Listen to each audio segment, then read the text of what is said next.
दोस्तों, जगदीप धनखड़ को इस्तीफा देने के 1 घंटे पहले तक भी ये मालूम नहीं था कि वो इस्तीफा देने वाले हैं, बल्कि वो तो पार्टी में जाने के लिए तैयार हो रहे थे। वो पार्टी जो ज्योतिरादित्य सिंधिया के घर पर होनी थी। सिंधिया की तरफ से उन्हें बकायदा इनविटेशन मिला था, लेकिन जैसे ही वो निकल रहे थे, फोन की घंटी बजती है। फोन के उस तरफ कौन होता है बताएंगे आपको, लेकिन इस फोन कॉल ने ही उन्हें इस्तीफा देने को मजबूर कर दिया। अलग अलग कड़ियों को जोड़ने और अंदर खाने की खबरों के जरिए ये बात अब निकलकर सामने आ रही है कि धनखड़ से ये इस्तीफा जबरदस्ती लिया गया है। कैसे, समझते हैं इसको। दोस्तों, इस्तीफे के 1 दिन पहले धनखड़ 800 लोगों को दावत देते हैं। उनकी पत्नी का जन्मदिन था। सभी पार्टियों के नेता इसमें शामिल होते हैं, लेकिन इसके अगले ही दिन रात में 9:25 पर वो इस्तीफा दे देते हैं।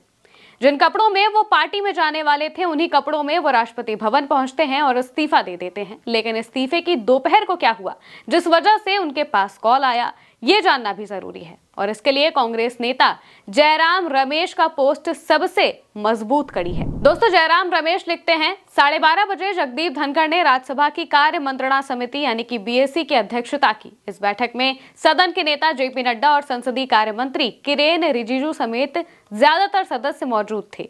थोड़ी देर की चर्चा के बाद तय हुआ कि समिति की अगली बैठक शाम 4:30 बजे फिर से होगी। शाम 4:30 बजे धनखड़ की अध्यक्षता में समिति के सदस्य दोबारा बैठक के लिए इकट्ठा हुए। सभी नड्डा और रिजिजू का इंतजार कर रहे थे, लेकिन वो नहीं आए। सबसे हैरानी की बात यह थी कि धनखड़ जी को व्यक्तिगत रूप से ये नहीं बताया गया था कि दोनों मंत्री बैठक में नहीं आएंगे। स्वाभाविक रूप से उन्हें इस बात का बुरा लगा और उन्होंने बीएसी की अगली बैठक आज दोपहर 1 बजे के लिए टाल दी। इससे साफ है कि कल दोपहर 1 बजे से लेकर शाम 4:30 बजे तक के बीच में जरूर कुछ गंभीर बात हुई है, जिसकी वजह से जेपी नड्डा और किरेन रिजिजू ने जानबूझकर शाम की बैठक में हिस्सा नहीं लिया। अब ऊपर से जो सामान्य राजनीतिक गतिविधियां लग रही थी, इसके ठीक पीछे एक सियासी तूफान आकार ले रहा था। 21 जुलाई यानी कि इस्तीफे वाले दिन सभापति जगदीप धनखड़ ने जस्टिस यशवंत वर्मा के खिलाफ महाभियोग प्रस्ताव के विपक्षी सदस्यों के नोटिस को स्वीकार कर लिया था। ये लगभग उसी समय यानी कि करीब दोपहर 2 बजे हुआ, जब ये खबर आई कि निचले सदन में सत्तारूढ़ और विपक्षी दलों के 100 से ज्यादा सांसदों ने जस्टिस वर्मा के खिलाफ महाभियोग प्रस्ताव के नोटिस पर हस्ताक्षर कर दिए हैं। लगभग 4:07 पर राज्यसभा के सभापति जगदीप धनखड़ ने महाभियोग प्रस्ताव पर 63 विपक्षी सांसदों से नोटिस मिलने की जानकारी दी। उन्होंने उस प्रक्रिया की याद दिलाई जब किसी न्यायाधीश के खिलाफ महाभियोग प्रस्ताव पर दोनों सदनों में नोटिस दिए जाते हैं। धनखड़ ने प्रक्रिया का विवरण दिया और कानून मंत्री अर्जुन राम मेघवाल से ये पुष्टि करने के लिए भी कहा कि क्या निचले सदन में नोटिस दिया गया है। फिर उन्होंने एक संयुक्त समिति के गठन और नियमों के अनुसार आगे की कार्रवाई की बात कही। इस तरह पता चलता है कि उन्होंने अपने अंतिम संबोधन और उपस्थिति में भी अपने स्वास्थ्य या फिर इस्तीफा देने के किसी दूसरे इरादे की ओर कोई इशारा नहीं किया। इस बीच केंद्र सरकार के मंत्री जेपी नड्डा, अमित शाह और किरेन रिजिजू ने प्रधानमंत्री से मुलाकात की। शाम करीब 4 बजे राज्यसभा के अध्यक्ष जगदीप धनखड़ एक बार फिर अपनी चेयर पर आते हैं और वहां से इस बात की जानकारी सदन के सामने रखते हैं कि जस्टिस यशवंत वर्मा के खिलाफ महाभियोग प्रस्ताव का नोटिस उनको मिला है, जिस पर वो अगले दिन यानी कि मंगलवार 22 जुलाई को अपना मत बनाएंगे। इसके बाद बीएसी की बैठक थी, लेकिन एक तरफ बीएसी की बैठक चल रही थी तो दूसरी तरफ इसी दौरान केंद्रीय रक्षा मंत्री राजनाथ सिंह के कमरे में एक बड़ी बैठक शुरू हो जाती है।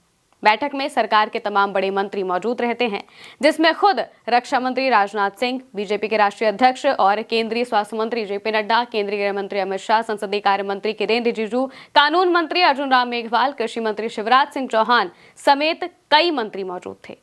रक्षा मंत्री राजनाथ सिंह के कमरे में जो बैठक चल रही थी, इसी दौरान भाजपा ने अपने तमाम राज्यसभा सांसदों को हस्ताक्षर करने के लिए बुलाई, खास तौर से राज्यसभा के सांसदों को बुलाया। राज्यसभा में सत्ता पक्ष से जुड़े हुए तमाम सांसद एक एक कर रक्षा मंत्री राजनाथ सिंह के कमरे में पहुंचे। उन्होंने एक कोरे कागज पर साइन किए। इस दौरान रक्षा मंत्री राजनाथ सिंह के कमरे के बाहर हलचल काफी तेज हो गई थी। रक्षा मंत्री के कमरे में वरिष्ठ नेताओं की ये बैठक करीब 2.5 घंटे तक चली और इस दौरान न सिर्फ बीजेपी के सांसदों ने बल्कि एनडीए में बीजेपी के जो सहयोगी दल हैं, उनके सांसद भी साइन करने के लिए पहुंचते हैं। बैठक खत्म होने के बाद केंद्रीय गृह मंत्री अमित शाह की लोकसभा अध्यक्ष ओम बिरला से मुलाकात हुई। इसके करीब 2 घंटे बाद उपराष्ट्रपति का इस्तीफा सोशल मीडिया पर आता है। कांग्रेस नेता जयराम रमेश ने कहा कि करीब शाम 7:30 बजे उन्होंने धनखड़ से टेलीफोन पर बात की थी। तब धनखड़ अपने परिवार के साथ थे।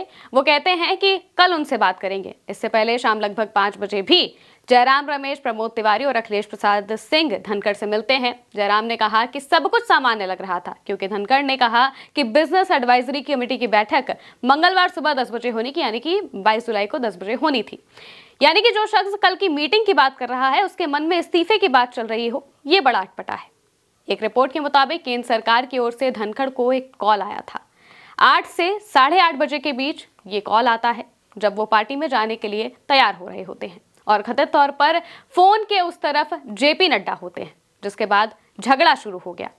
मॉनसून सत्र के दौरान उन्होंने जस्टिस वर्मा को हटाने वाले प्रस्ताव पर एक्शन लेते हुए विपक्ष के नोटिस को स्वीकार कर लिया था और सदन के महासचिव को जरूरी कदम उठाने का निर्देश दे दिया था, और उनके इसी कदम से केंद्र नाराज हो गया। फोन पर जब जगदीप धनखड़ से इस मुद्दे पर बात की गई तो उन्होंने तीखी प्रतिक्रिया दी और फिर तेज बहस होने लगी। इतना ही नहीं, रिपोर्ट में दावा किया गया है कि इस बातचीत के बाद जगदीप धनखड़ के खिलाफ अविश्वास प्रस्ताव लाने पर भी चर्चाएं होने लगी। यानी कि नड्डा ने उनसे कहा कि या तो आप इस्तीफा दे दो या फिर हम सदन में आपके खिलाफ अविश्वास प्रस्ताव ले आएंगे, जिसके लिए दोपहर में मीटिंग के दौरान कई एनडीए के सांसदों ने कोरे कागज पर साइन किया था। उनकी जगह कोई और भी होता तो यही करता। हालांकि इस बात की पुष्टि कर पाना मुश्किल है। एग्जैक्टली यही हुआ है ये तो कहना मुश्किल है, क्योंकि कोई भी बातें नहीं बताएगा। लेकिन जो पूरे दिन की हलचल थी, जो इंसान पार्टी में जा रहा था, वो अचानक राष्ट्रपति भवन पहुंच जाता है। इसमें सिर्फ सेहत का मसला तो बिल्कुल नहीं है। फिलहाल जो रिपोर्ट सामने आई है, उनके आधार पर हमने आपको पूरा सिनेरियो बताया है। अगर और कोई बात निकलकर सामने आती है तो वो भी हम आपके सामने जरूर रखेंगे। फिलहाल के लिए मेरे साथ इतना ही। आप देखते रहिए उल्टा चश्मा यूसी।